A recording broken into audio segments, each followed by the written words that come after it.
Hola, buenas tardes. Bienvenidos a todos a este webinar, a este segundo webinar de este miniciclo que hemos hecho sobre la propuesta de reforma de la PAC presentada por la Comisión Europea junto con el marco financiero plurianual el pasado mes de julio. Gracias por el interés en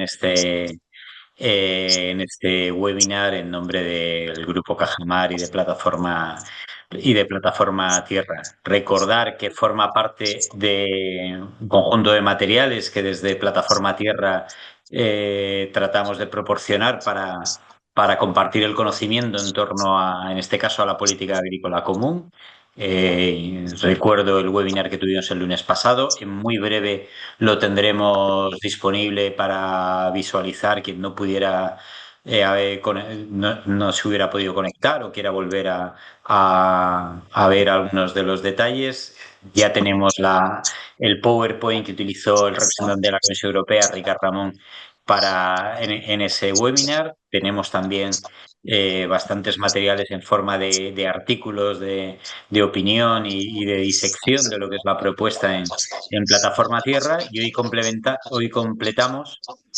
No sé si tenéis algún micro abierto de los ponentes, por favor, apagadlo.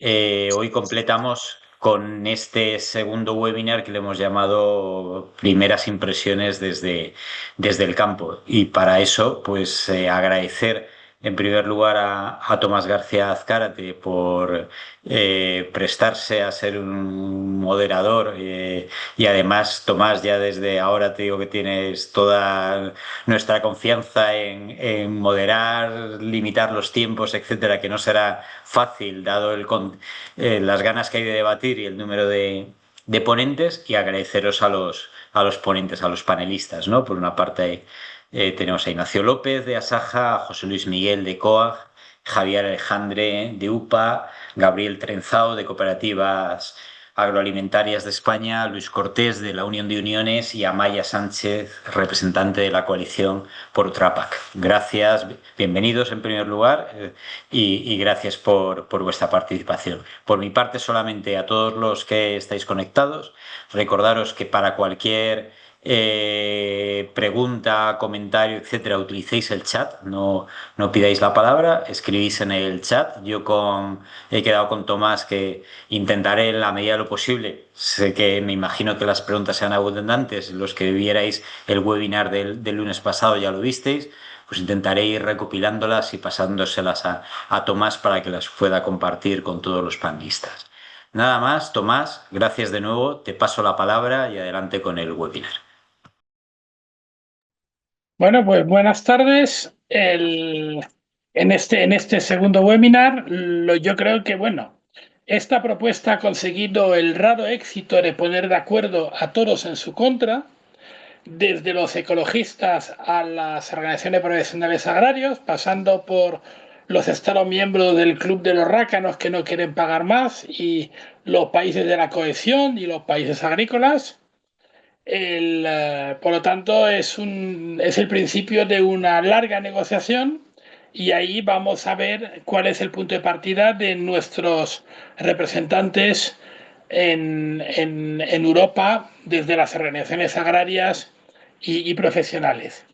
Tal como lo hemos pensado, una breve intervención de máximo 5 minutos, por favor, no obligarme a ser estalinista, de cara a la organización, para presentar su visión general, y a continuación pasaremos a entrar en algunos de los temas claves en particular, y por eso pido a los participantes que no lo aborden este famoso tema de ayudar a los que lo necesitan. ¿Qué demonios quiere decir y qué creen que quiere decir? Por lo tanto, vamos a empezar ya con la ronda general de intervenciones.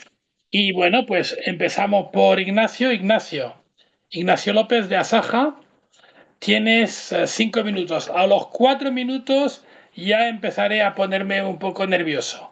Venga, muchas gracias. Gracias a la plataforma Tierra por la invitación y voy a ser breve, o lo voy a intentar por lo menos. Como tú has comentado, ha conjugado una serie de... Oigo algún eco por ahí. ¿Hay alguien que está hablando? Me parece la sensación. Bueno, como comentaba ahí, ha concitado el acuerdo prácticamente unánime de todos el rechazo a esta propuesta y nosotros, bueno, siempre se nos decía que terminábamos defendiendo una reforma de la PAC que empezamos atacándola antes, cuando se presentaba.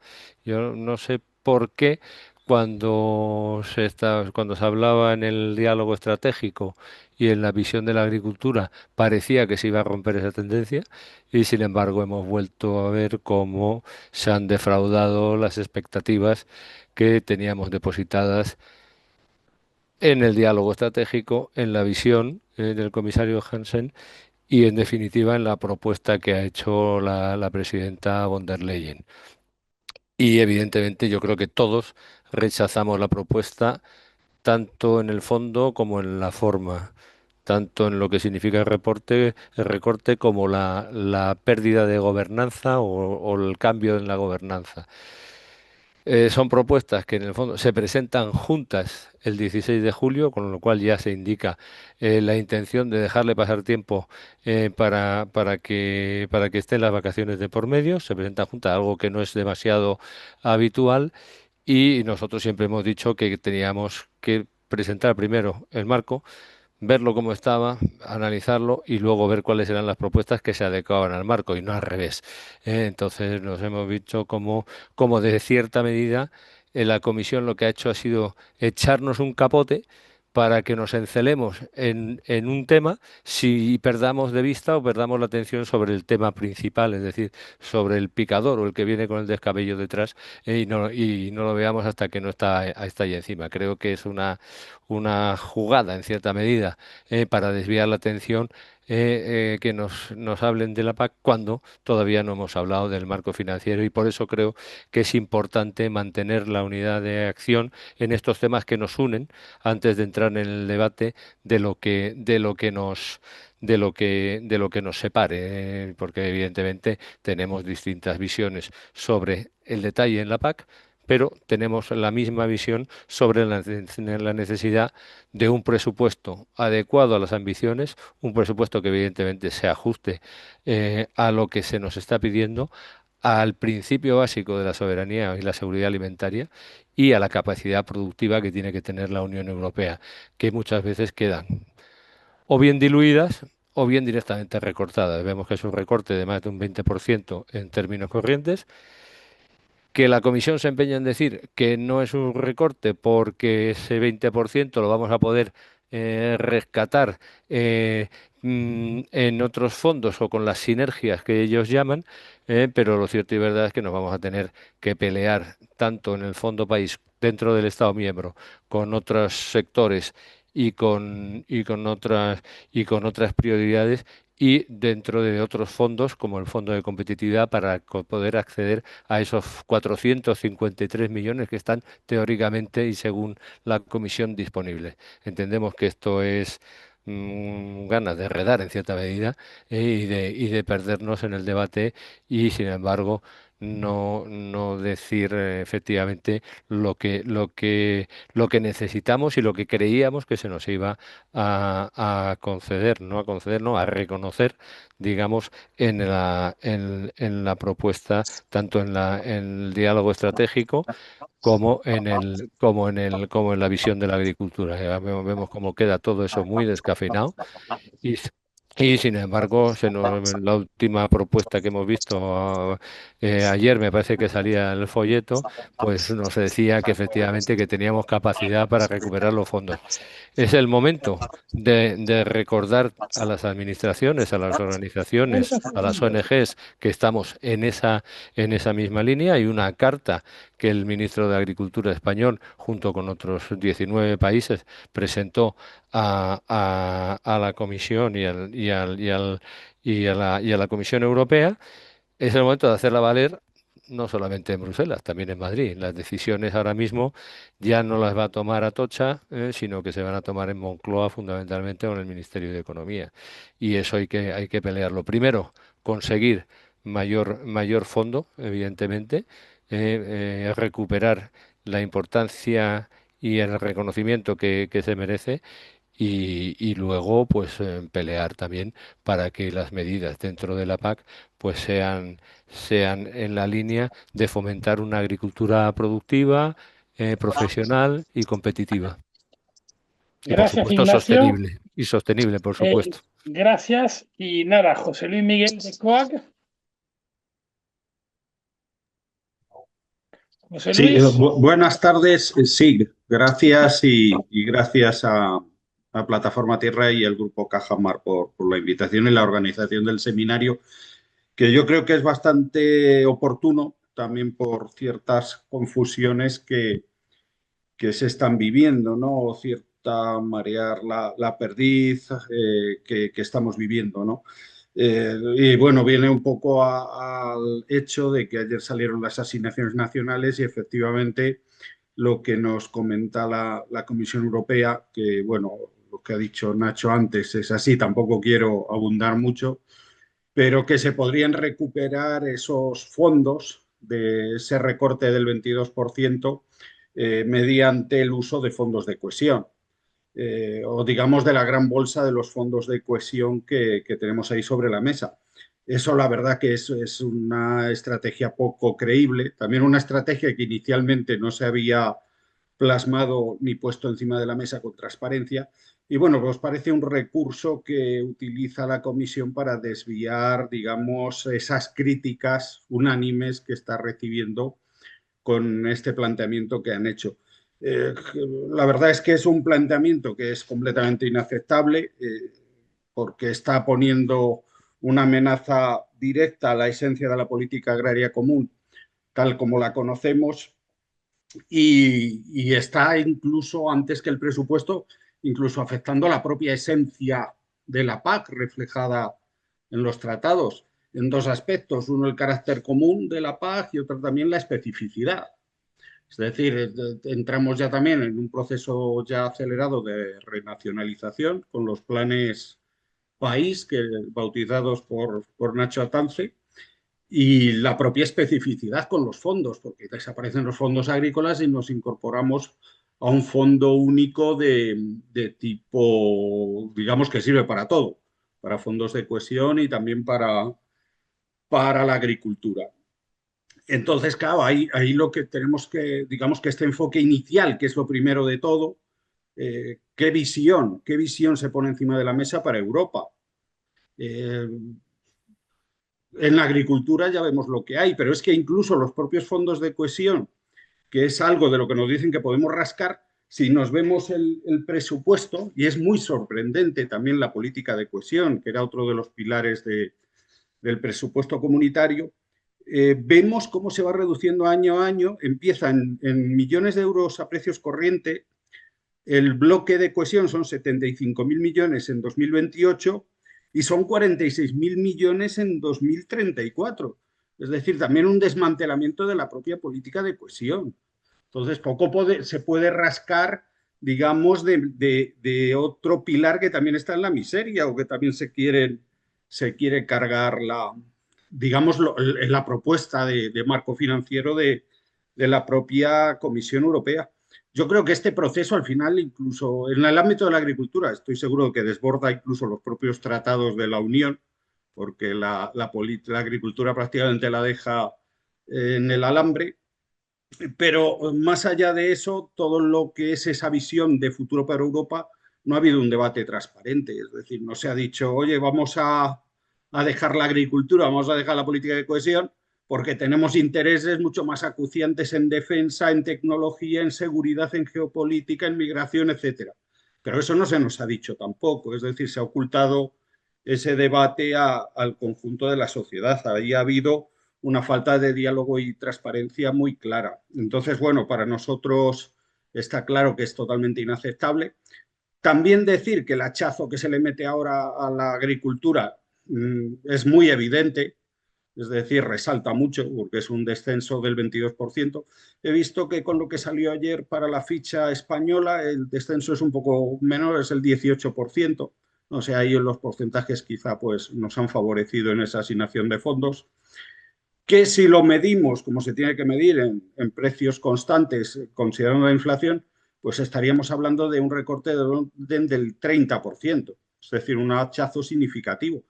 Pero no podemos olvidar que la política agraria, la agricultura, viene siendo recortada desde los años 90, que era el 0,66% del PIB, a lo que tenemos en 2024, que es el 0,3% del PIB. Es decir, que no es un proceso nuevo y que está ya en una vía que está marcada desde los últimos decenios. Aquí, y bueno, digamos que una vez que este enfoque general, conceptual de lo que se pone encima de la mesa, pues es completamente inaceptable, rechazable, responde además quizá a una imposición, que no hay un diálogo, una transparencia, pues bueno, cualquier otro aspecto positivo que pudiéramos ver en lo que se nos ha puesto encima de la mesa, pues está ya en otro rango, en un rango muy menor, que yo también coincido con Ignacio López, pues que ahora no toca tampoco que si nos ponemos de acuerdo o no nos ponemos de acuerdo en los detalles de la propia propuesta como tal. Independientemente de que pudiera haber cosas positivas en cuanto a un apoyo más específico o un enfoque más ambicioso para los jóvenes o una aceleración de la innovación y la modernización, la simplificación también, lo que es abordar la complejidad regulatoria que nos está aplastando sobre todo al agricultor y que como pequeña empresa pues no puede hacer, bueno, microempresa, ni siquiera llega a pequeña empresa, no puede hacer frente a todo lo que se le viene encima, incluso pues a una PAC que se pudiera enfocar más en aquellas regiones y en aquellos agricultores que más lo necesitan, como decía antes Tomás. Pero bueno, una vez que el enfoque es tan negativo, pues cualquier otra visión positiva por nuestra parte creo que es bueno esperar a ese debate posterior a que intentemos, en la medida de lo posible, rechazar tanto el enfoque, que yo creo que es lo principal, como la propia propuesta presupuestaria, que es completamente insuficiente. Gracias, gracias José Luis. Javier Alexandre de UPA. Muy bien, buenas tardes a todos. En primer lugar, efectivamente, dar las gracias al Grupo Cajamar y a la plataforma Tierra. Se trata de una jornada interesante por el contenido. Quizá vamos a ser poco originales todos porque en el momento en el que se está produciendo, creo que lo único que toca por parte del sector es cerrar filas y unirnos al rechazo total que se está produciendo de la propuesta por parte en todos los ámbitos. Lo decías al principio, Tomás, es algo histórico, nunca había concitado tanto a unanimidad en el rechazo, y a partir de ahí, bueno, pues sí que me llama la atención el hecho de que la comisión que sale de unas elecciones a un Parlamento Europeo presenta una propuesta que incluso es rechazada por el propio Parlamento Europeo. Es decir, eso no deja de ser contradictorio en sí mismo. A partir de ahí, quiero mi intervención centrarla en intentar responder, que creo que es un poco la clave, a dos preguntas. El cuánto y el cómo, cuando hablamos de presupuesto del marco financiero plurianual. El cuánto, esa reflexión hay que hacerlo a tres niveles. A nivel europeo, hago una declaración de principios clara. UPA es claramente europeísta y estamos en un momento estratégico donde solamente se puede avanzar a partir de más presupuesto creando más Europa. La propuesta lo que viene a decir es, con el mismo presupuesto, con el mismo compromiso de los Estados miembros, queremos hacer mucho más cosas, debilitando políticas que son estratégicas y han sido la columna vertebral y la razón de ser de este proyecto que le llamamos Unión Europea. Por lo tanto, la primera consideración clara es que no se puede aceptar una propuesta que parta del hecho de mantener la financiación por parte de los Estados miembros. Simplemente quiero apuntar que ese 1,13% de financiación de la Unión Europea contrasta con el 25% del presupuesto federal de Estados Unidos. Si queremos jugar en la primera liga, tenemos que jugar con presupuesto. De otra forma, es imposible. Quiero traer aquí también a colación un dato del Instituto del Cano que apuntaba que como mínimo ellos cifraban en un incremento del 3 al 5% del PIB de los Estados miembros la contribución para hacer un proyecto medianamente creíble si queremos jugar en esa primera liga. O sea, por lo tanto, esa sería la primera consideración. La segunda consideración sería, ya específicamente, si bajamos un poco más la lupa, presupuesto PAC. Ahí coincido totalmente con mis compañeros.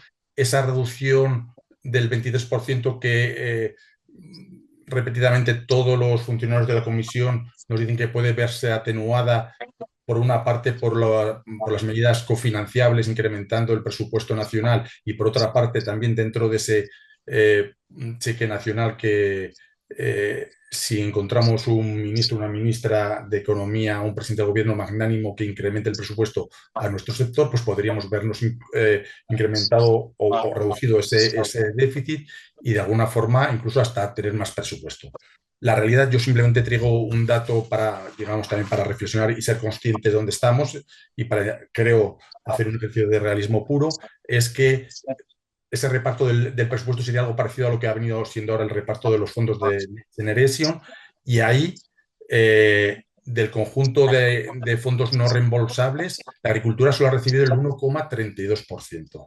Esta es la realidad. Esta es la realidad. Hay muchos objetivos y muchas necesidades y UPA, o sea, y la agricultura no deja de ser una más. Y luego ya el tercer nivel sería presupuesto PAC España. La propuesta conocida ayer supone una reducción de 10.000 millones de euros, que es una cantidad que en nuestra opinión es sencillamente inaceptable. A partir de ahí, la segunda pregunta que creemos que también es relevante, porque es tan importante el cuánto como el cómo.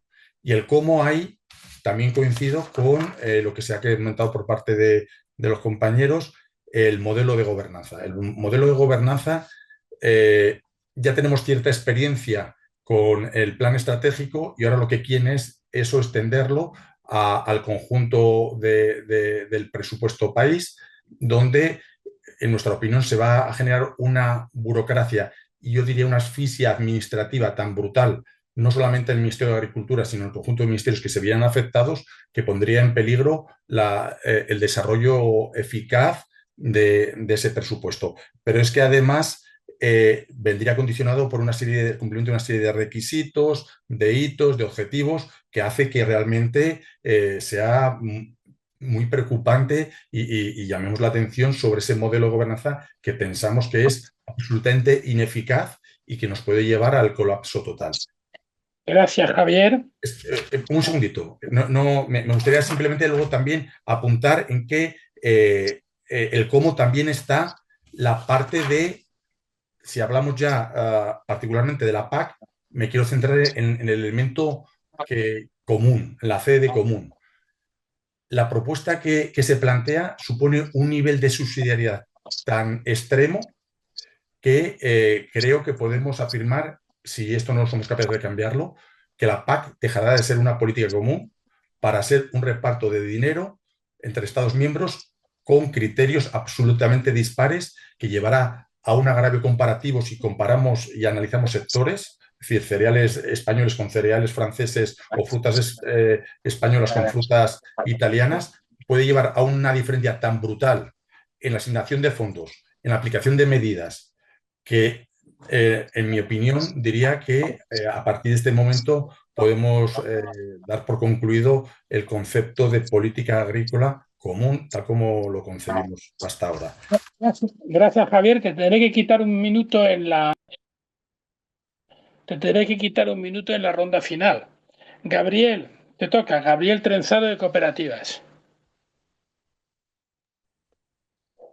¿Qué tal? Oye, muchas gracias, Tomás. Muchas gracias a la plataforma Cajamar por este seminario. Y bueno, yo poco puedo aportar a lo que se ha dicho ya, ¿no? Entonces, creo que el análisis es bastante unánime. sí que me gustaría hacer unas reflexiones un poco que vayan un poco más allá de lo que son las propuestas de la política agraria, ¿no? Porque yo creo que el debate está muy por encima de la política agraria. En primer lugar, lo que se ha hecho con esta propuesta es sacrificar los pilares comunitarios. Es decir, los pilares comunitarios se respetan en la medida bueno, que mantienen cierta continuidad en las medidas, pero la gobernanza obviamente los dejan de lado y los sacrifican por una cuestión muy sencilla. Es decir, yo creo que las urgencias que nos está planteando la geopolítica y la realidad política pues van en contra de una buena estrategia como es el proyecto comunitario. En segundo lugar, obviamente es una propuesta decepcionante porque es incoherente con el papel que se suponía que jugaba la alimentación, la producción de alimentos, es decir, que ya viene en el propio tratado, porque la política agraria comunitaria, al fin y al cabo, es la política comunitaria por excelencia y, por tanto, dejarla de lado es prácticamente dejar una parte fundamental de la misma fuera. Y es incoherente pues esa importancia que se hablaba políticamente el año pasado la presidenta, incluido por las iniciativas de diálogo y de aportar por parte del sector, pues con lo que se ha puesto sobre la mesa. Realmente se habla de presupuestos y más o menos. Yo creo que es una trampa en la cual nos van a hacer caer.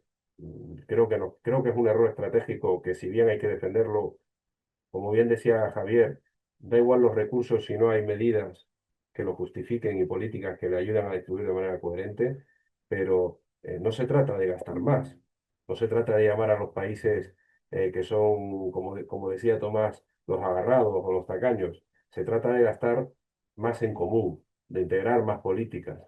Sin embargo, lo que se ha elegido es un presupuesto comunitario que es exiguo, si uno tiene en cuenta lo que es el gasto público conjunto de la Unión Europea, no llegamos al 2%, eso es el presupuesto comunitario, no es más, pues se pretenden abordar cuestiones tan trascendentales de pilares que no son comunitarios y son competencias de los Estados miembros, tales como la seguridad y la defensa.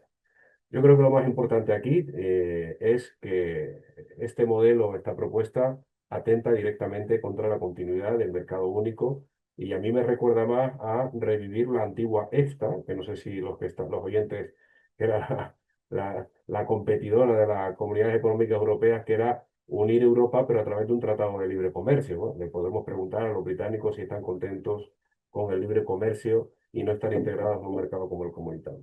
Y yo para terminar, y dedicando un poco a lo mejor a las medidas, ¿no? Yo creo que el gran debe, además de las medidas, si la Comisión Europea ha querido disfrazar que la PAC sigue estando vigente, que sigue siendo una política con objetivos europeos, hombre, yo creo que lo que ha hecho es cubrir el expediente con los pagos directos, que tienen, por supuesto, su importancia, pero lo que necesita el sector ante el relevo generacional, ante la adaptación a los mercados, ante el cambio climático y para abordar la innovación necesaria que necesita el productor para producir un entorno nuevo, las medidas de inversión quedan absolutamente diluidas. Y yo creo que eso es clave. Le quita el motor al sector. Es decir, los pagos directos vienen a ser el agua y las inversiones vienen a ser el motor que mueve el agua. Pues lo que hace la Comisión Europea es dejar esta estrategia en manos de los Estados miembros. Por tanto, no podemos decir que haya una estrategia europea. Más bien hay una consultoría europea de lo que vaya a hacer cada Estado miembro y cuando lo haga, pues vete a saber tú el efecto que ello habrá indicado, ¿no? Yo creo que es grave por eso. El debate está muy por encima de la política agraria y yo creo que está en qué queremos que sea Europa. Y creo que ahora mismo posiblemente estemos ante un gran error colectivo, entiendo yo. Un minuto. Yo lo dejo aquí, Tomás, y me guardo más tiempo para la siguiente intervención. Muchas gracias de nuevo. Gracias, Gabriel. Bueno, ahora Luis Cortés, de la Unión de Uniones. Gracias, Tomás.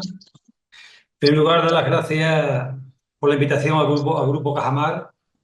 Y en primer lugar, decirte, Tomás, que nosotros teníamos muchísimas expectativas en esta propuesta. Las expectativas estaban basadas tanto en las declaraciones del comisario como en este documento que tengo aquí, que se titula Una visión para la agricultura y la alimentación, configurar juntos un sector agrario y agroalimentario atractivo para generaciones futuras. Y teníamos mucha confianza, teníamos mucha expectativa en esta propuesta, porque efectivamente estamos de acuerdo en gran parte con la visión que se hacía en este documento que además hacía múltiples referencias a lo reivindicado por los agricultores en las manifestaciones de febrero de 2024. Claro, de pasar de este documento a la propuesta es pasar de tener muchas expectativas a pasar a no tener ninguna, ¿no? No tenemos ninguna expectativa. El documento, la propuesta es sencillamente defraudadora y además nos extraña, Tomás, nos extraña muchísimo otra cosa. Nos extraña que el propio Parlamento, los propios eurodiputados que han elegido a la comisión, todos al unísono, están en contra de la propuesta de la comisión. ¿Cómo es posible? ¿Cómo es posible que el Grupo Popular, cómo es posible que el Grupo Socialista, cómo es posible que el resto de grupos estén todos absolutamente en contra? Pues entonces esta comisión, ¿quién la ha puesto? ¿O esta comisión qué significado político tiene? ¿Qué propuestas hace? ¿En base a qué hace esta propuesta? ¿No? Entrando a los 3 puntos que nos dijiste que nos ciñéramos, 3 cuestiones negativas, lo han dicho mis compañeros al principio. Lo primero es la insuficiencia de fondos del marco financiero plurianual. Efectivamente, una vez que empiezas a desglosar los fondos, el otro día la comisión hizo una presentación donde, claro, del 1,26% que decía que tenía de fondo, resulta que si le quita el fondo Next Generation, se queda en el 1,15 en el nuevo periodo, comparado con el 1,13 del periodo anterior, sin más actualización de IPC. El mismo presupuesto para muchas más cuestiones, para muchas más ayudas. Después nos hablan de que hay un fondo no asignado, un fondo no reservado de 237.000 millones, que la Comisión alegremente entiende que los agricultores, que el sector agrario podrá hacer uso de ellos, cosa que tenemos bastantes dudas, mucho más cuando la Comisión sabe que cualquier crisis que haya, cualquier Estado miembro va a hacer uso para esa crisis de esos fondos, ¿no? Nosotros, en principio, entendemos que todo lo que esté por debajo del 2% de la renta nacional bruta estaríamos con fondos insuficientes como para hacer frente a esta política agraria. En segundo lugar, claro, tenemos a lo que la Comisión llama flexibilidad a los Estados miembros. Se puede entender más que como flexibilidad, se puede entender como una renacionalización de los fondos de la política agraria. Efectivamente, se deja a los Estados miembros que hagan, se dan muchísimas competencias, pero ahí va a haber una clarísima diferencia en cuanto a los fondos que se asignan a un sector dependiendo del Estado miembro, dependiendo de la fuerza de la economía que tenga cada Estado miembro. Y por último, el tercer punto que estamos completamente en contra es la estructura. El sector agrario está clarísimo que va a perder muchísimo protagonismo en la gestión de estas ayudas. No se van a repartir los fondos, no se van a repartir en ningún caso en el Ministerio de Agricultura o en las instituciones de ámbito agrario, más en las de economía, que sabemos que ahí no tenemos protagonismo, no tenemos fuerza y que muchos de los fondos que tenemos posiblemente se distraigan. Ante aquella directiva, aquella diferencia de que si los fondos van a venir para tanques y para tractores, tenemos clarísimo que en el panorama actual, tal como está configurando la política internacional, si los Estados miembros tienen que hacer uso de los fondos para tanques, ya sabemos dónde lo van a traer, ¿no? Por último, ya decir que, como también nos decía, que pusiéramos algo positivo de la propuesta, aunque de acuerdo que cualquier cuestión positiva que podamos decir no está ni con mucho a la altura del impacto de las cuestiones negativas, sí que hay algo que estamos mirando con muchísimo interés y es la posibilidad que tienen los Estados miembros de discriminar de manera positiva por grupos de perceptores. Esto es una reivindicación que la Unión veníamos haciendo desde hace muchísimos años. No puede ser que todos seamos iguales ante las ayudas. Entendemos que hay un sector que es el que está sufriendo de verdad los precios agrarios, la política agraria, está siendo la política de la Unión Europea, que son los profesionales que viven de la agricultura, y entendemos que como único punto positivo tenemos que los Estados miembros puedan hacer esta discriminación y, por lo tanto, habrá que seguirla muy de cerca y habrá que ver cuál es la opinión, en este caso, del Gobierno de España. Bueno, pues gracias, Luis. Y ahora para terminar, Amaya Sánchez, de la Coalición por otra PAC. Hola, buenas tardes a todas y a todos. En primer lugar, nos gustaría agradecer a la plataforma Tierra esta invitación a la coalición y nos hace mucha ilusión el poder compartir nuestra visión, la visión de 51 entidades que tenemos sobre la futura PAC. La verdad que compartimos visión, tal y como has comentado, Tomás, y se ha venido diciendo a lo largo de las anteriores ponencias. Hay muchos denominadores comunes. Claramente el tema del presupuesto es compartido. Vemos que la futura PAC necesita de un presupuesto fuerte y también de esa sede común para que tengamos otra PAC, una PAC que resuelva sus fallos y que permita resolver los problemas del campo. Y la propuesta actual de la Comisión no tenemos claro o vemos difícil que pueda asegurar estos retos. En cuanto a la estructura que nos has pedido de 3 cuestiones que no nos gustan y otras que sí, pues redundar en el reto de lo común, de esa C. Esa casi disolución de la SE pone en entredicho cómo de estratégico y cuánto es la agricultura y la ganadería y las personas que trabajan en ella para la Comisión Europea, cosa que nos preocupa. Creemos que la seguridad de la Unión Europea es también seguridad y soberanía alimentaria, restauración del medio ambiente, capacidad de adaptarnos y afrontar golpes y crisis tan duras como hemos vivido con la DANA o con los incendios, y que si queremos avanzar hacia esa autonomía estratégica abierta de la que tanto habla la Comisión Europea, vemos que esta PAC no casa ahí, como una especie de disonancia entre esta propuesta y ese deseo de avanzar en esa visión común cuando se están diluyendo los objetivos. Nos preocupa y nos ha decepcionado que los pagos por superficie se mantienen, el modelo vigente, a pesar de las recomendaciones del diálogo estratégico.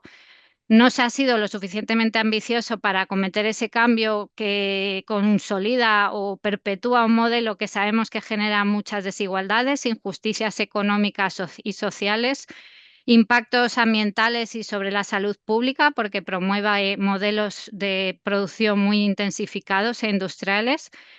Y bueno, creemos que se ha perdido una oportunidad.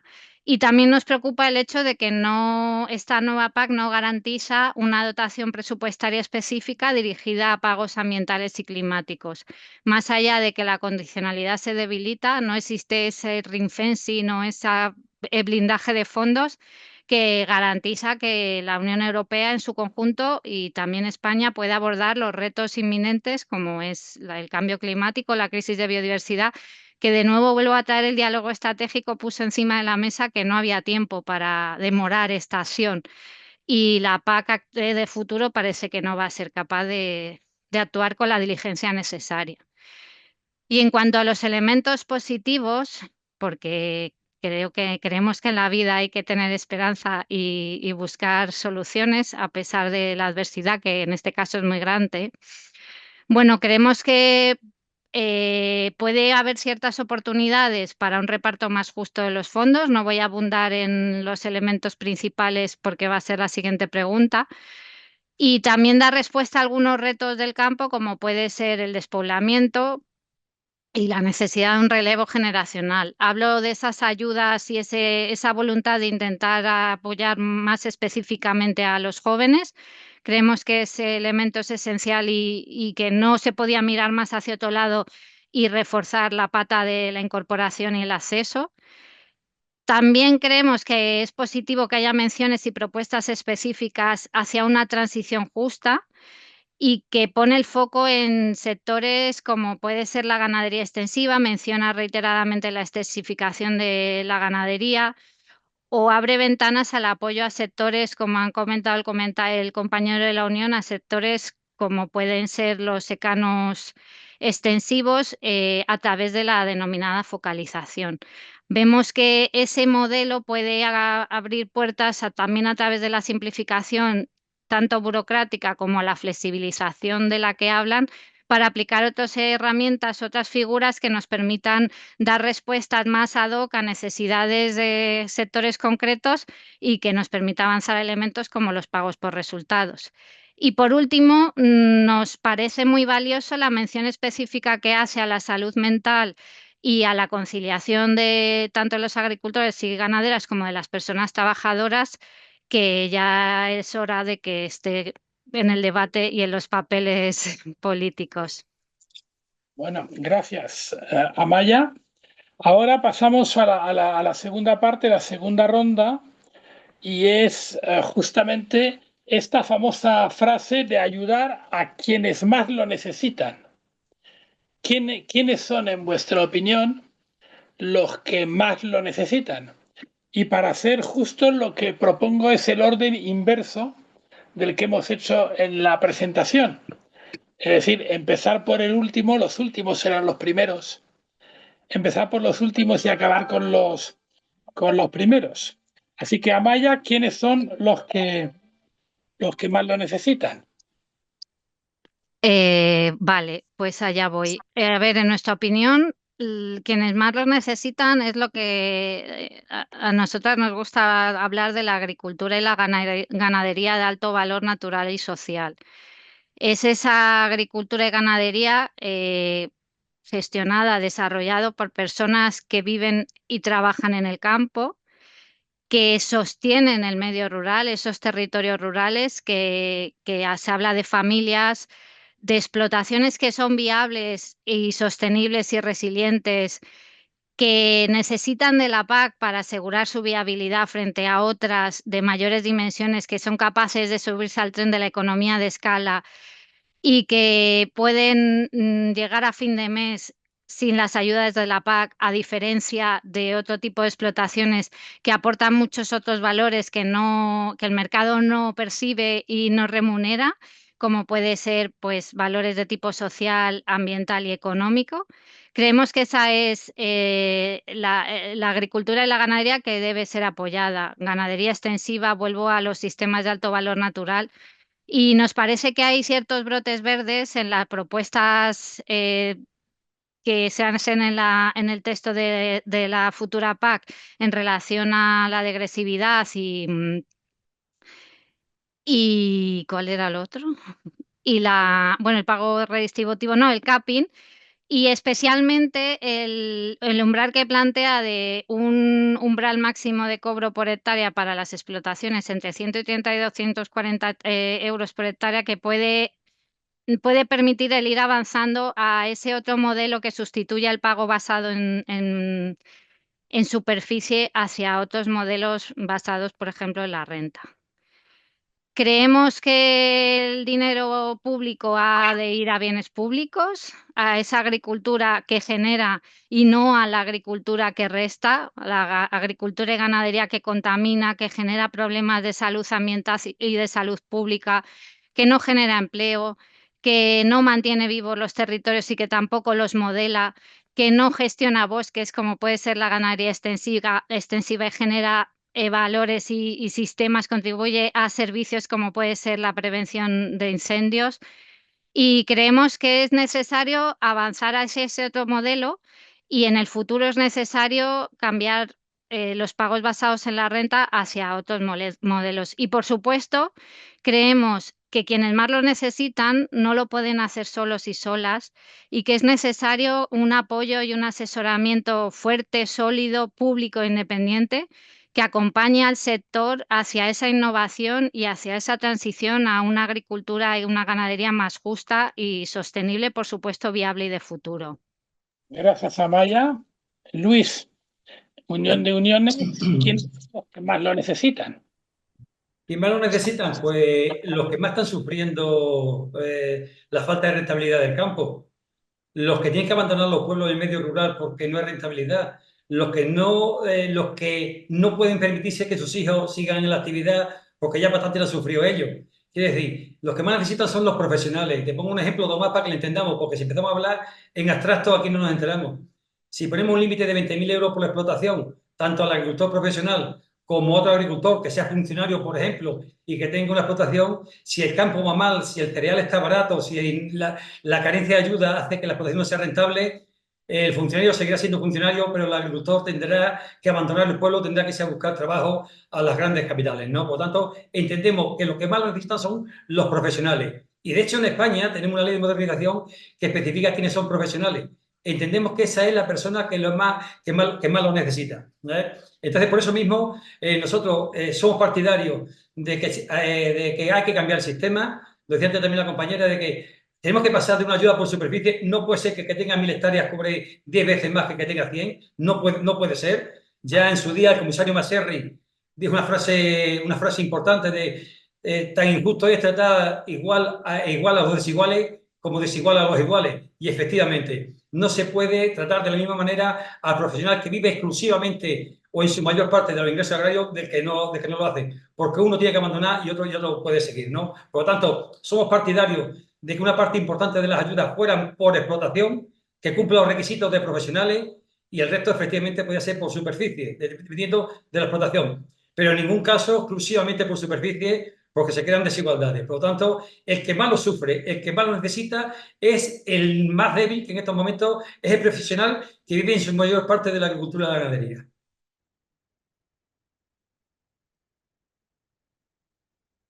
Gracias, Luis. Gabriel Trencero, de Cooperativas. ¿Quiénes son los que más lo necesitan? Soy como el miércoles en el medio. Esto realmente, bueno, esto es un debate interesante, ¿no? Porque yo creo que es un debate, creo que también un poco trampa. Nosotros en las cooperativas tenemos todo tipo de productores y sabemos bien de la diversidad y cómo arbitrar estas cuestiones, que no son sencillas.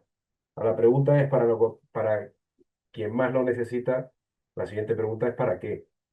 Entonces, yo he escuchado a Luis, he escuchado a Maya, escucharé obviamente muy atentamente a Javier, a Ignacio y a José Luis, y realmente al final estamos en un sector económico. Y si queremos una política económica, que quiere decir que es abordar la situación bien de empresas, pequeñas sociedades o autónomos, que la mayor parte son los agricultores, pues tenemos que abordar su rentabilidad y partir de ahí. Y lo demás no es un debate maniqueo de si ayudas, no ayudas o solamente para medio ambiente, es decir, habrá que medir bien. Yo creo que debemos huir de esos mensajes que son relativamente simples, que suenan muy bien hacia afuera, o que en un papel cabe todo, ¿de acuerdo? Pero, hombre, la realidad es compleja y además hay cosas que ya sabemos que no funcionan. Yo, y creo que todos somos conscientes, no es cierto que al relevo no se le haya dado dinero. Lo que pasa es que no funciona solo con dinero, porque no solo hace falta iniciar una explotación que es casi imposible con el coste de la tierra, la inversión inicial, ya lo digo en ganadería, hace falta acompañamiento, hace falta asesoramiento, hace falta acompañamiento en el mercado. Es decir, esto no es un reparto de ayuda. Yo creo que lo que falta en el discurso a lo mejor del sector, y nos incluimos, es, oye, ¿cómo hacemos para estructurar? Para que el profesional o el no profesional, pero que tiene que profesionalizar su actividad y está en el campo y también es importante porque aquí hay una dimensión privada de rentabilidad y estamos hablando continuamente de la dimensión pública. Un bien público es abastecer de alimentos. Yo, sinceramente, no concibo algunos discursos de absolutamente agricultura ecológico para todo, como si eso no fuese a aportar un problemón, ya no solo de abastecimiento, porque todos sabemos lo que pasó con un 10% de IPC de incremento, cómo se pone la sociedad. Eso, guste o no, lo tenemos que meter en la ecuación, guste o no, pero lo tenemos que meter. Es decir, el bien público es el abastecimiento de alimentos y la seguridad alimentaria. Y luego a partir de allí, pues vamos arbitrando. Yo creo sinceramente, no voy a extenderme mucho más, que limitar una política agraria exclusivamente a unas ayudas de apoyo a las rentas, que deben existir, sin duda, es quedarse en el presente y no mirar al reto del futuro.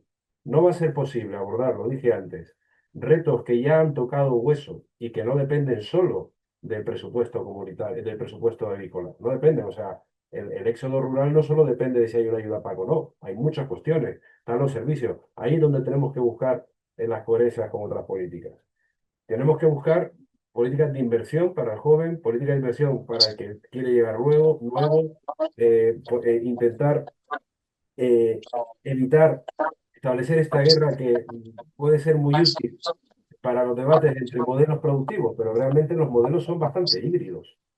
Gracias, la economía del campo se da cuenta que hay una hibridación y una individualidad, porque sí, la gente es libre y hace su modelo de negocio y por tanto no tenemos que encasillarles en un sitio o en otro. Tenemos que procurar una vía para el futuro con los retos que tenemos todos. Y gracias. todos al final hace falta de campo, porque es que estamos en unas cifras ya agónicas de despoblamiento, falta de mano de obra, necesidad de innovación, etc. Tu mensaje que hago, pero repito, gracias, Gabriel. medidas estructurantes. Perdona, Tomás. Tu mensaje ha quedado muy claro. Y ahora Javier Alexandre de UPA. Intenta respetar los 3 minutos, por fin. Vale, para responder a la pregunta, me gustaría partir de la realidad, y es que la agricultura española es muy diversa, según territorios y según sectores, y a partir de hacer dos afirmaciones que creo que son para nosotros clave. Primera, yo no creo en una agricultura sin agricultores. yo soy agricultor, pero no, es decir, no concibo que la producción per se sea la única razón de ser. Es decir, insisto, puede haber agricultura sin agricultores y hay algunos sectores que lo estamos viendo. Yo no creo en ese modelo. Y luego otra afirmación que creo que es también una declaración de principios por parte de UPA, y es que en el campo no sobra nadie.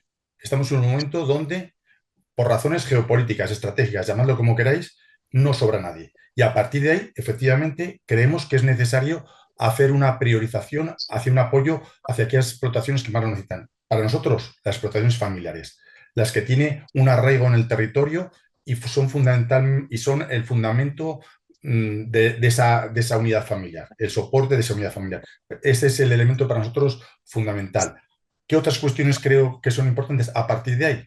Bueno, la degresividad o el techo ya en el actual PPAC se ha demostrado sobradamente sobre la economía de escala que tiene razón de ser y tiene fundamento. Entonces, en una situación donde efectivamente hay problemas, y va a haber problemas, desgraciadamente, probablemente, de presupuestarios, esos instrumentos hay que utilizarlos para justamente dirigirlo hacia ese colectivo que más lo necesita. Otra cosa es que los umbrales y los límites que se han propuesto sean discutibles, que claramente lo son, y tendríamos que profundizar más en ello.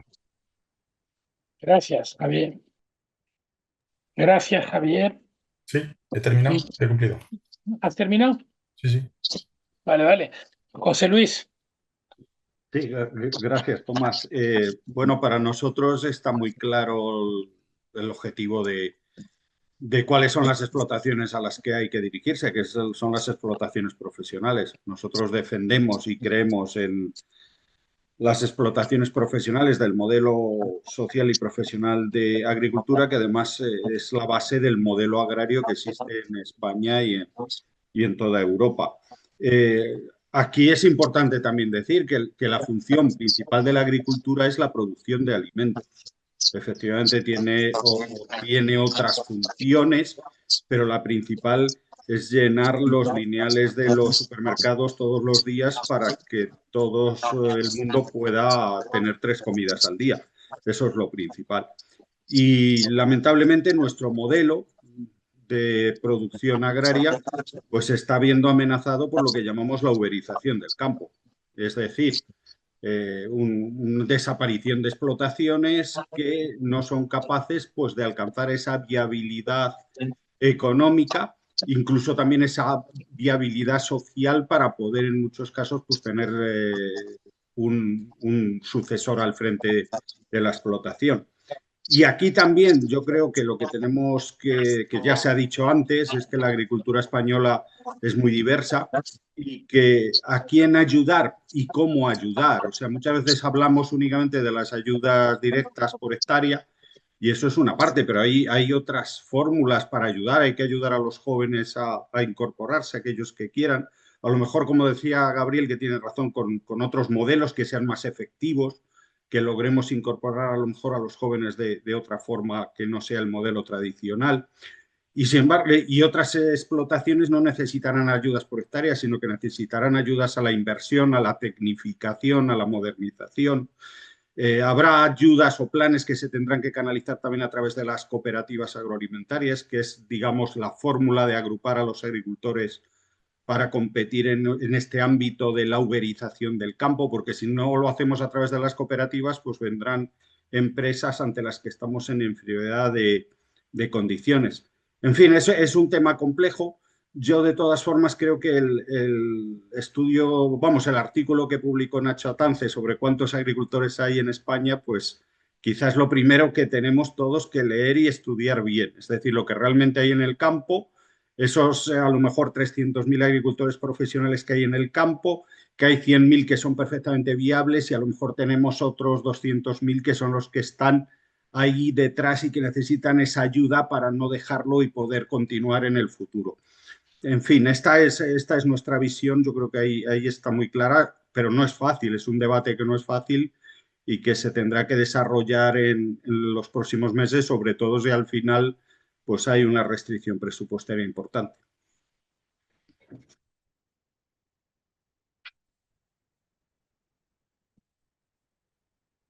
Gracias, Gracias, José Luis. Ignacio López de Asaja. Sí, gracias. Gracias. Fundamentalmente estoy muy de acuerdo con las intervenciones previas que he tenido, tanto de Gabriel como de Javier y de José Luis. José Luis que ha explicado y ha hablado en algunos términos de la focalización del pago, un poco en la línea que marcaba ya también José María Sunsi en su artículo también. Creo que efectivamente el artículo de Nacho Atance, aunque esté aquí presente, creo que es bueno citarlo, es muy revelador en muchas de las cosas, nos explica bastantes temas, pero esencialmente, y coincidiendo con Gabriel, eh, debemos de fijarnos más en el por qué que en el quién. ¿M? Y yo creo que de todas maneras la propia... tú no me preguntabas antes si había algún aspecto positivo, yo no quería comentarlo, pero posiblemente hay alguno, siempre con un pero, porque siempre hay un pero para todo, para difuminar un poco.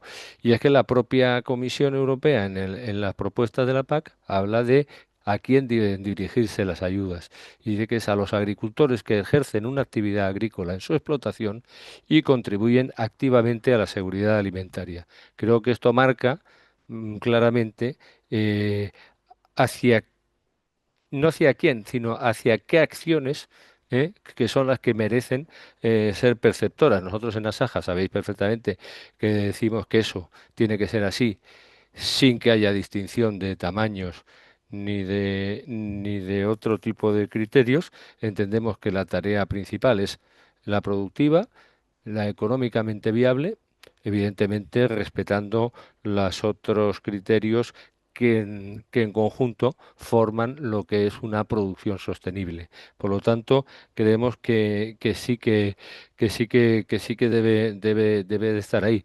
Y recordar algo que yo creo que con bastante buen criterio también decía el pasado lunes Rosa Gallardo. La degresividad no es una redistribución de los pagos. Creo que lo decía claramente y creo que es ciertamente verdad.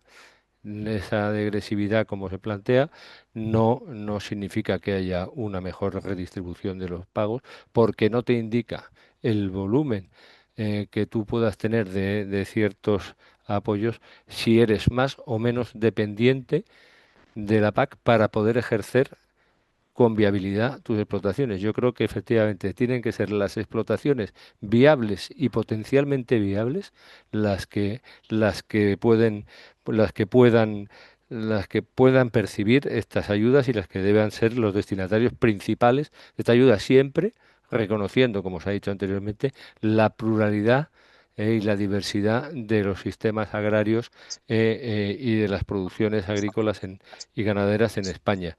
Creo que efectivamente, tenemos ya actualmente un sistema de pagos degresivos que empieza a partir de los 60.000, se pretende bajarlo a partir de los 20.000. Creemos que es con otros objetivos, no más allá o bastante más allá de lo que son meramente los redistributivos, y en el actual sistema se permite algo que no está nada claro que pueda quedar también recogido en la siguiente normativa, que es el reconocimiento de los costes y de la mano de obra dentro de la explotación. Y eso efectivamente es un indicio de que hay que apostar por la generación de empleo y sin embargo parece ser que la Comisión no va por, o no quiere ir por esa vía. Con lo cual vamos a trabajar sobre este punto. Veo que hay un debate interesante sobre el tema de las ayudas a la superficie, la eliminación de los derechos, etcétera, y la Comisión ha decidido que sea la ayuda por superficie y entendemos que lo hace Nacho, con razón. no me hagas la vida más difícil, por fin. Bueno, venga, de acuerdo, pues lo dejo por aquí. Vale, gracias. Ahora, pregunta para mi clave y que se ha planteado en el chat. ¿Qué hacemos con los jubilados? Y propongo empezar ahora para que no se enfade Gabriel, que estaba justo en la mitad, empezar por la mitad. O sea, Gabriel, ¿qué hacemos con los jubilados? En un minuto. No tengo la solución, dudo que alguien la tenga, pero encantado de escucharlo. Yo lo que sí que entiendo es que los apoyos tienen que estar para el que aporta, pero sobre todo dirigidos a alguna razón, ¿de acuerdo? No apoyar por apoyar con unos criterios formales.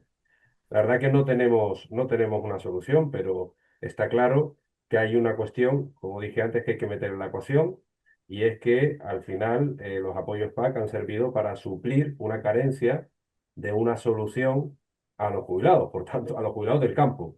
Por tanto, cualquier eliminación de ese tipo de cuestiones pues tendrá que tener una alternativa. Si no, lo que vamos a tener es otro conflicto en el campo que nos va a distraer. Gracias, Luis. Luis Cortés, de la Unión de Uniones. ¿Qué hacemos con los jubilados? Darle una pensión digna. Si la pensión en España está en 1.500 euros, no puede ser que el sector agrario tenga una pensión de 800 euros. Claro, al tener una pensión de esta, muchos se tienen que refugiar en las ayudas, en las pocas ayudas para poder mantener la renta. Estamos de acuerdo en la Unión que las ayudas de la PAC no son ayudas sociales, no puede ir a compensar una pérdida que tenga socialmente por poca renta que tenga el jubilado. Si seguimos permitiendo que en España tengamos 250.000 PAC realizados por jubilados, tenemos dos problemas. Primero, las ayudas que realmente llegan a los que están en activo y son profesionales serán mucho menores, por un lado, y por segundo lado, cada joven que se incorpora, aquel que le echa valentía y se quiere incorporar, tiene problemas importantes a la hora de poder llegar a las cabezas de ganado o a la superficie necesaria para poder completar la UTA, ¿no? Por lo tanto, aquí hay que hacer una política social y agraria que podemos completar la renta de los jubilados, la pensión de los jubilados, para dejar los fondos agrarios a los que son realmente agricultores profesionales. Ignacio López de Asaja, ¿qué hacemos con los jubilados? Bueno, pues es un debate muy interesante que creo que tenemos que abordar todas las organizaciones agrarias, todos tenemos que darle una pensada, porque tampoco es tan complejo que no merece no puede permitirse una solución simple.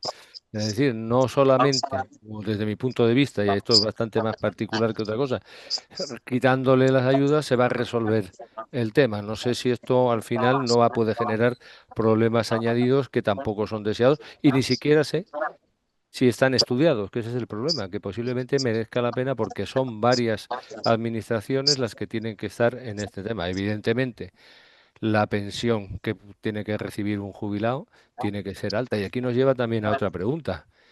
¿De qué jubilados estamos hablando? Estamos hablando de los jubilados que son agricultores o jubilados de otros sectores que están jubilados y también presentan la PAC. No sé muy bien de cuál estamos hablando. Y claro, depende efectivamente de cuáles sean y depende del nivel de los apoyos. A lo mejor el jubilado decide, porque son los jubilados que perciben pensión. Igual deciden, pues, pues prefiero no percibir la pensión y cobrar la PAC porque me merece más la pena, pero tampoco estamos arreglando la situación. Entonces creo que es un tema que merece, desde luego, ser analizado. Es un debate que escapa incluso más allá de lo técnico, que es un tema más de posicionamiento importante y que abarca a distintas administraciones, distintos ministerios y desde luego, mucho planteamiento. Es decir, hay actividad. Hay generación de empleo, hay mantenimiento del medio rural, se está evitando despoblamiento, se está gestionando el territorio. Hay que ver muchos aspectos para poder trabajar sobre ello. Evidentemente es un tema que hay que abordarlo, hay que abordarlo porque posiblemente haya mucha gente que esté jubilados y que estén dentro de manteniéndose en la actividad agraria, porque, como se decía anteriormente, no les queda otra, porque con la pensión no les da para ello. Entonces es evidente que hay que abordarlo, pero desde un ámbito mucho más general. Bueno, José Luis de Miguel de Coad, ¿qué hacemos con los jubilados? Bueno, yo aquí creo que es un debate, lo ha dicho antes Ignacio, que es un debate y una patata caliente dentro de las propias organizaciones agrarias. Es verdad que las pensiones en el sector agrario son extremadamente bajas, las más bajas, también como el resto de autónomos que, digamos, acaban jubilados con unas pensiones muy bajas y bueno, pues eso les obliga pues a intentar buscar otras fuentes de renta, ¿no? Que pueden ser las ayudas agrícolas. Yo quizá no lo enfocaría tanto en la propia ayuda, porque la ayuda como tal, ¿no?, de la que hablamos todos, va ligada a la hectárea, ¿no? ¿Qué haces con esa hectárea? Aquí estaríamos hablando de quién es el propietario de la hectárea. Yo quizá lo enfocaría más con qué actividad agraria mantiene ese jubilado una vez jubilado, porque la normativa en España también permite que se mantenga una parte de la actividad agraria. Es verdad que si ese jubilado no realiza ningún tipo de actividad agraria, sino que únicamente pues, hace la solicitud de la ayuda y nada más, pues eso intuitivamente todos lo entendemos, que no está aportando, digamos, suficientemente a la producción o al mantenimiento del sector agrario. Pero claro, ahí entramos también con empresas de servicios. Entramos con alguien que te lleva la explotación, que puede no estar jubilado, pero que ni siquiera vive en el pueblo, pero tiene una empresa de servicios que le hace todo y él cobra las ayudas, ¿no? En fin, son modelos normalmente complejos los que se están desarrollando ahora mismo en el campo, variados. El agricultor ya no es esa figura que cogía la azada y doblaba la espalda en el campo, sino que ya en muchos casos estamos hablando de gestores que gestionan una explotación agraria, gestionan financiación, mano de obra, etcétera. Y entonces, ¿qué aportación hace ese jubilado en ese ámbito, ¿no?, de la gestión de la propia explotación agraria? Por eso, bueno, quizá este debate que nos propone Tomás de forma provocativa, pues bueno, puede tener alguna respuesta que sea más impulsiva, pero no debemos olvidar que estamos ante situaciones y escenarios enormemente complejos, ¿no? Y muchas veces difíciles de abordar. Yo creo que el debate que nos espera a todos en este ámbito, para intentar ser lo más justos posible, pues va a ser muy importante.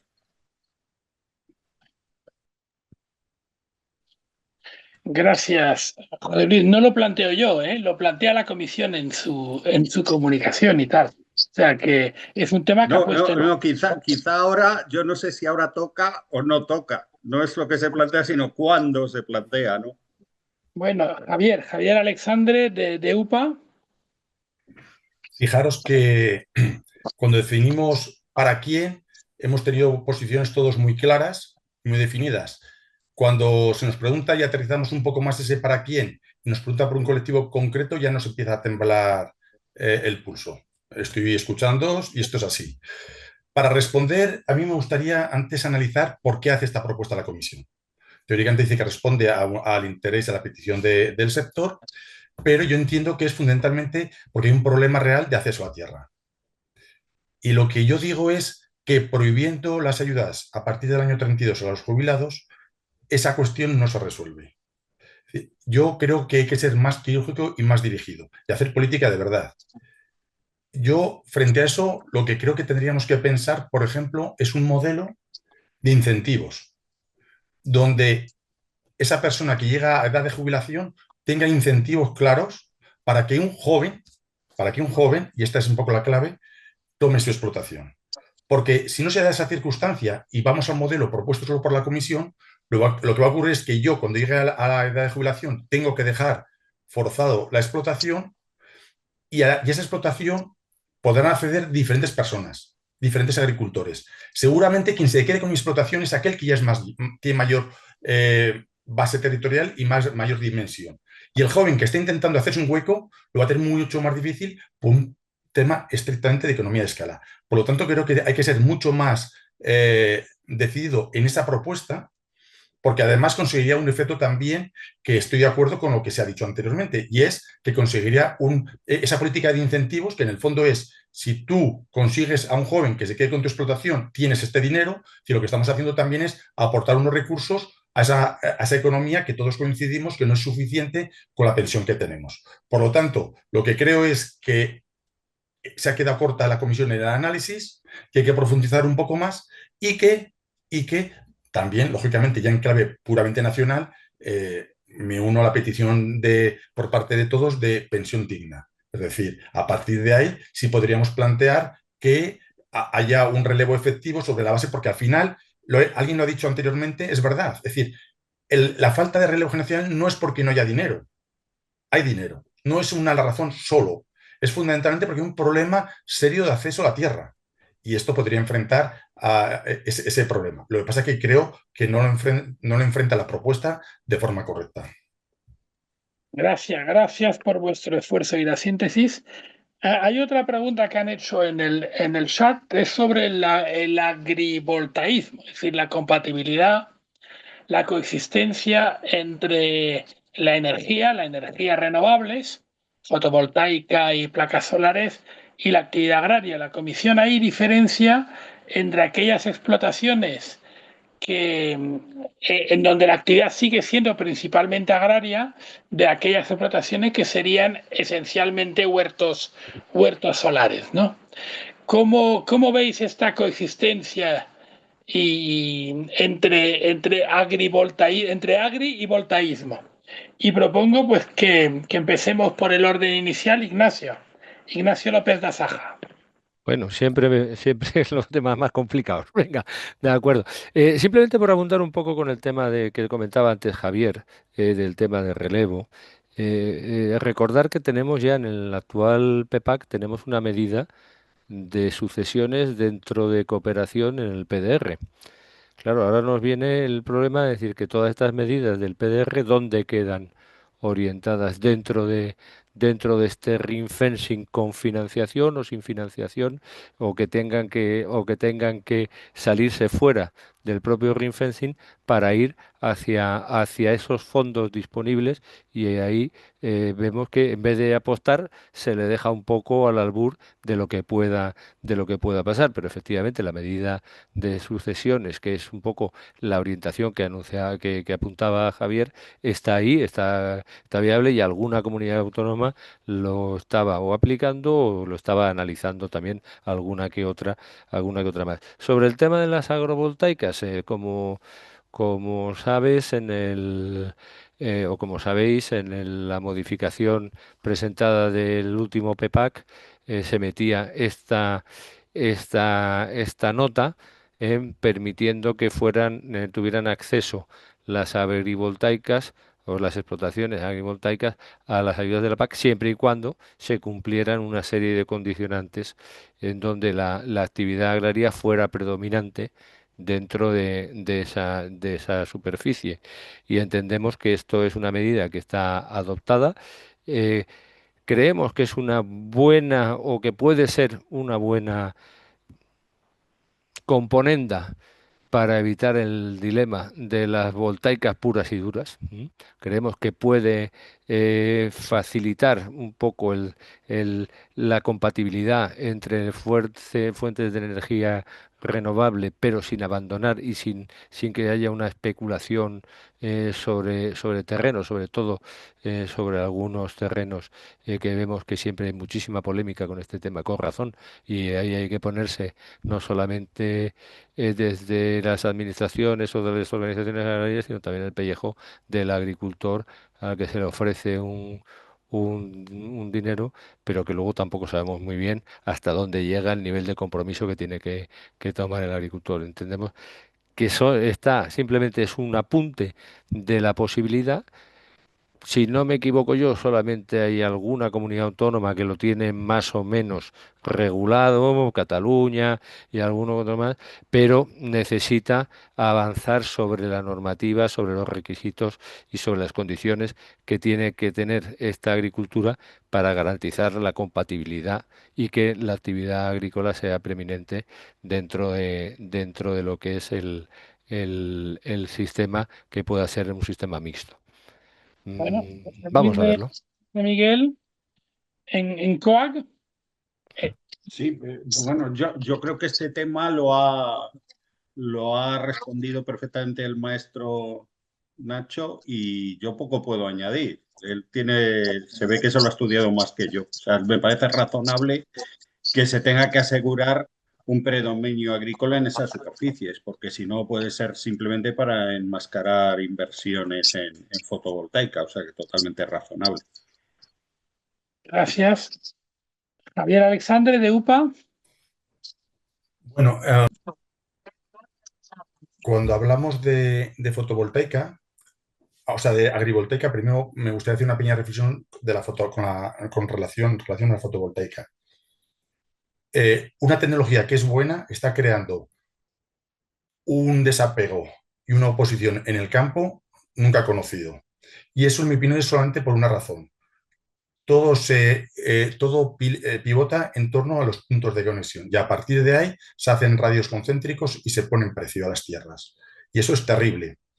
Yo ahí lo que pido es que, igual que hay evaluación de impacto ambiental, debería haber una evaluación de impacto agronómico y discernir entre tierras y tierras. Yo soy un convencido de las renovables, pero así no. Esa es la primera consideración. A partir de ahí, agrivoltaica es una opción.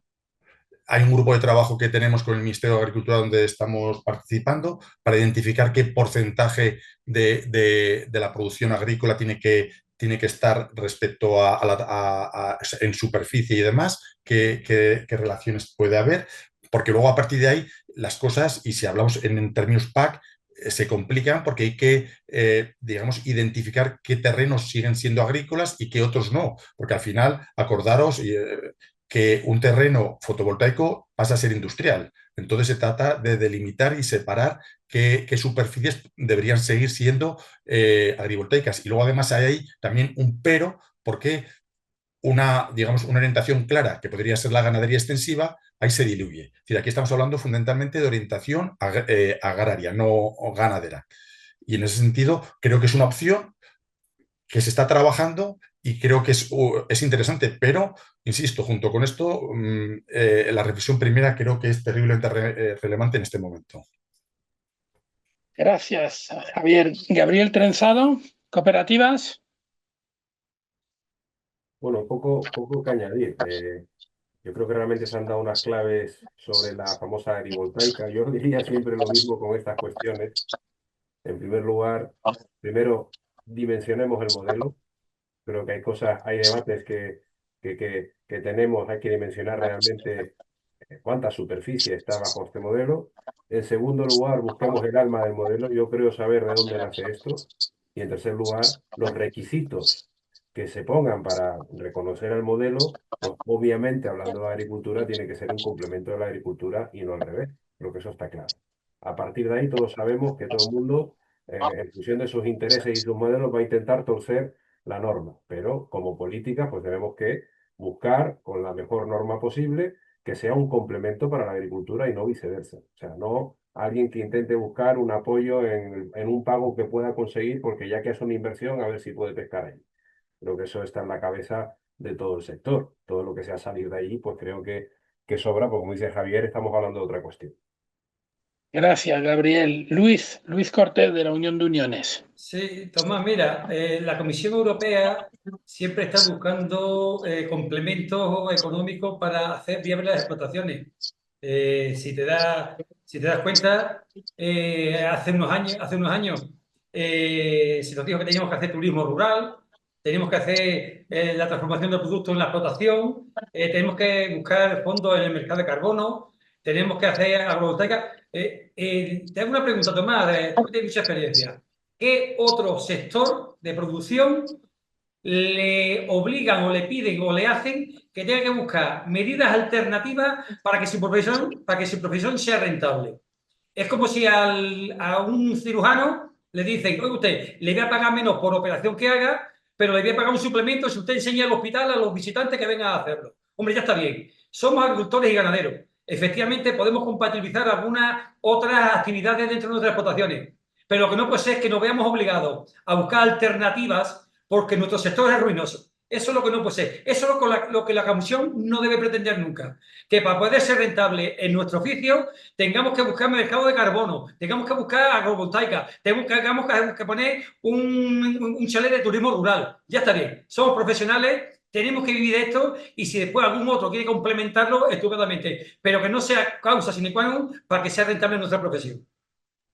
Gracias, Luis. Amaya Sánchez, de Por Otra PAC. Vale, pues por nuestra parte vemos que con el panorama que tenemos de disminución de presupuesto, vemos que no se debería pagar la superficie ocupada por las placas. Entendemos que, además, bueno, que el modelo de las renovables, bien pensado y atendiendo a criterios en los que se incorporan elementos desde lo rural, como puede ser el rural proofing, que se diseñan las políticas con esa perspectiva rural, pues es el modelo, pero que la PAC no debe financiar esto y si lo hace debe ser para placas de autoconsumo que sirvan para explotación y no negocios. Y entre otras cosas porque una de las tipologías de explotaciones que más amenazadas se están viendo o que son más vulnerables por el mercado y se están viendo más perjudicadas o están empezando a desaparecer por todo este boom de las energías, son los sistemas de alto valor natural, hablamos de zonas de barbecho, secanos cerealísticos y bueno, pues creemos que la PAC ha de buscar la manera de fomentar y de incentivar estos sistemas y no sacarles de la producción porque no son rentables vía mercado y encima les ofrecemos el hueso suculento de nuevas energías. Bueno, muchas gracias a todos. Perdón por haber sido y ser un poquitín demasiado directivos. Una pregunta final a todos los participantes. Para terminar y en un minuto, ¿qué hacemos ahora? ¿Cómo lidiamos este toro? Empezamos por Amaya, para que no se enfade. Venga, gracias.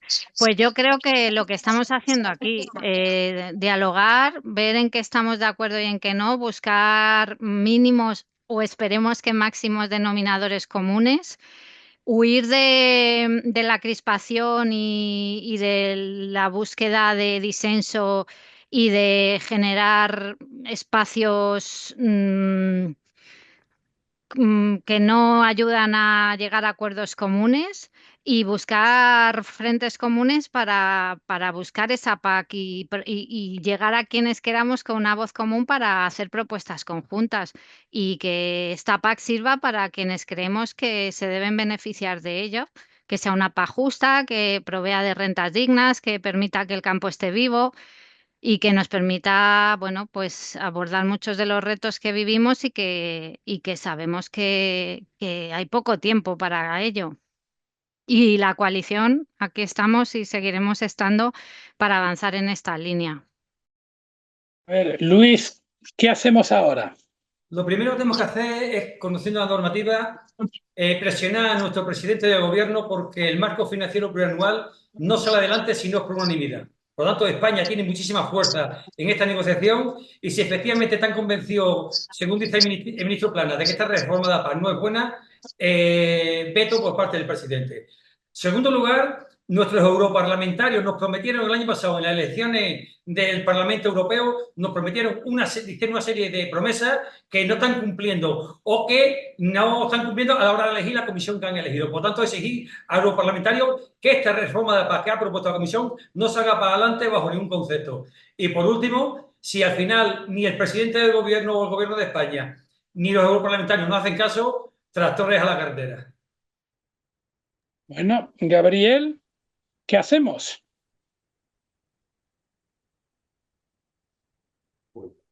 Perdón. Bueno, lo primer lugar es negociar como país y buscar una solución europea.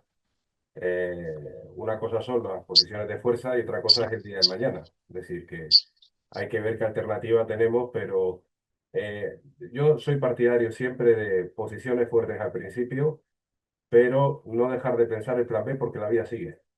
Y tenemos que pensar en lo que vaya a venir mañana. Y muy posiblemente sea menos Europa, pero posición fuerte no está reñido con planes alternativos de lo que va a pasar cuando se tomen ciertas decisiones. Javier Alexandre de UPA. Pues ahora lo que nos toca es centrarnos en lo importante. Atendiendo a mi primera intervención, nos debemos centrar en el cuánto y en el cómo. Y a partir de ahí, unidad de acción, establecer una estrategia donde no nos distraigamos con otros temas secundarios y ahora claramente presupuesto y gestión, gobernanza, son los temas para mí capitales sobre la base de unidad de acción.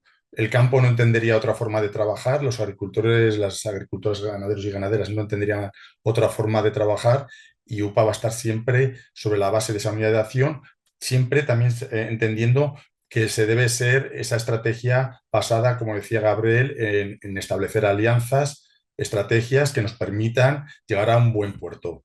Posiciones maximalistas y populistas seguramente no es lo más acertado en proceso de negociación y creo que hay margen, mucho margen, debe haber mucho margen porque, como hemos estado viendo a lo largo de la intervención, hay unidad, hay entendimiento y hay muchas fuerzas políticas donde apoyarnos y estados para intentar dar una vuelta a esto que realmente es realmente negativo. Gracias.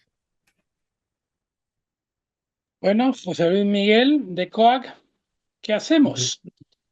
Sí, bueno, yo creo que ahora mismo tenemos una posición bastante unánime en cuanto al análisis de estas propuestas, al rechazo de estas propuestas, y que son totalmente inaceptables. Yo creo que tenemos que elaborar una estrategia sobre esta base. También una estrategia de país, porque yo creo que son unas propuestas enormemente negativas para España como país agrícola y también por el ámbito de la cohesión. O sea, incluso aunque nos intentan poner en contra de la cohesión para ver, nos dicen, no, rascar fondos de la cohesión, pero es que la política de cohesión también se ve en un brete muy importante en este marco financiero. Y a partir de ahí, pues se tiene que hacer una estrategia de seguimiento y presión sobre nuestros representantes, que son el gobierno, comunidades autónomas, estamos también en Europa, eurodiputados, instituciones y, en fin, y en todos los ámbitos en los que podemos trabajar, que son muchos. También muy importante con nuestros colegas europeos en Bruselas, pues intentar también mantener ahí una posición unánime de todos los agricultores y ganaderos europeos en relación a este asunto, porque, bueno, siempre la estrategia va a ser también intentar dividir al sector, intentar ponernos en bretes y en ofrecer pues ciertas dádivas a algunos para que puedan aceptar una propuesta que es prácticamente la desaparición de, digamos, los dos pilares fundamentales que ha habido hasta ahora en la política europea. A partir de ahí, pues también un debate de propuestas y de futuro, que yo creo que eso también lo tenemos que elaborar, no únicamente el rechazo, sino esa capacidad de propuesta de que somos europeístas, de que queremos una Europa mejor para todos. Y a partir de ahí, pues bueno, a luchar, no nos queda otra. Bueno, Ignacio, para que no digas que siempre te dejo las preguntas difíciles el primero, ¿eh? Nada, no, muchas gracias, gracias y a modo yo creo que se ha comentado prácticamente todo. Yo creo que esencial es mantener la presión. Creo que eso lo hemos comentado todos. Eso se hace, pues lógicamente, a través de una unidad de acción y yo creo que ahí tanto las organizaciones agrarias, las cooperativas, incluso con las ONGs y Amaya, pues de vuestros 15 puntos, yo creo que nosotros podemos compartir más de la mitad, por lo menos. Y los otros no estamos en contra de todo, sino que hay que sentarse a verlo exactamente qué es lo que queremos cada uno para poder llegar a un acuerdo. Con lo cual hay muchos puntos en común a defender. Y entendemos que eso puede ser bastante interesante, buscar aliados dentro, fuera, en los sectores, en los países. Citábamos antes la célebre carta del ministro Planas con 20 ministros de Agricultura. Esos tienen que dirigirse no solamente al Consejo, sino también a los consejos de ministros de cada uno de los países para que sean conscientes de que tienen que apostar por un presupuesto fuerte basado en las propias siglas o en las propias letras que componen la PAC, en una política independiente, una política fuerte, en una política común y una política que sea agrícola, entendiéndolo agrícola en el sentido más amplio, pero siempre con la base de la producción agraria responsable, sostenible y también económicamente viable. Y hay que abordar muchos retos que son de futuro y eso nos exige contemplar una visión de cuál será la agricultura no para ahora, sino para dentro de 10, 15 años en la próxima generación, con las estructuras agrarias que tenemos, saber cuánto va a quedar. Vemos la estructura de edad y de sexo, pero vamos, en este caso nos compete a lo mejor más el tema de la edad. Sin menoscabar ni mucho menos, sino todo lo contrario, la cuestión de género, pero sin embargo sí que es verdad que tenemos un déficit de jóvenes que hay que atraerlos si queremos mantener un campo vibrante, como se dice con una mala traducción del inglés. Entonces, bueno, pues entiendo que eso es fundamental, son retos importantes, tenemos que ver cuál va a ser el futuro. ¿Cómo se puede apostar? A través de la innovación, a través de las inversiones, que son una de las grandes olvidadas dentro de esta propuesta, las inversiones y también las inversiones en regadío, que hay que tenerlo también muy presente, ya que entendemos que el regadío es algo fundamental a la hora de garantizar estabilidad para las explotaciones y unos niveles de garantía de seguridad alimentaria que son también vitales y lo estamos viendo y en un escenario geopolítico tan complejo como el que estamos viviendo, vemos que hay mucho que trabajar sobre este asunto. No me gusta llamarlo de soberanía, pero a lo mejor tenemos que volver a llamarlo soberanía, pero cuando menos de autonomía estratégica y de seguridad alimentaria, por supuesto que sí. Gracias, Nacho. Y ahora el otro Nacho, Nacho Atance. ¿Quieres decir algo para terminar? Así es, para terminar, simplemente de nuevo daros las gracias, Tomás, por llevar el debate, por hacer preguntas directas, por en algún caso tener que hacer de policía con el tiempo y a todos los que habéis intervenido, gracias de nuevo. Sé que no es fácil, especialmente con la propuesta recién llegada, con las incertidumbres que tenemos ahora. Habéis abordado alguna pregunta que es especialmente delicada y de nuevo a los que lo habéis seguido. En el chat muchos estáis opinando que os ha resultado interesante. Nos alegramos mucho.